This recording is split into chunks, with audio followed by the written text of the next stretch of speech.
আসসালামু আলাইকুম। আজ 2 জুন রোজ মঙ্গলবার।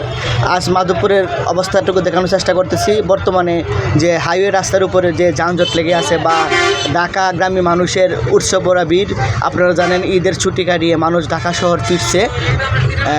তবে খুব সুন্দর মানুষ গাড়ির মধ্যে প্রচণ্ড গরমে এখন প্রায় 12টার মতো এখন বাজে, তবে মানুষের ভিড় এখন প্রচণ্ড। আপনারা জানেন আজ ঈদের জ্যেষ্ঠ দিন, মানুষ কিন্তু ঢাকা গন্তব্যস্থানে যাইতেছে, কিন্তু বিষয় হচ্ছে অনেক সময় জামে কিন্তু অ্যাম্বুলেন্স গাড়িও পরে থাকে, রুগীর গাড়িও অনেক সময় পরে থাকে। আসলে যানজটের কারণে মানুষ যাইতে পারে না। আর গাড়ির এলোমেলো রাস্তার বিভিন্ন ছোটো গাড়ি বড় গাড়ি সব গাড়ি মিলিয়ে একটা মিসিং হয়ে গেছে, তার জন্য মানুষ ভালো করে যাইতে পারে না। বন্ধুরা, আজকে দেখাতেছি মাধবপুর বর্তমানের অবস্থা, মাধবপুর হাইওয়ে রাস্তার বর্তমান অবস্থা দেখানোর চেষ্টা করতেছি।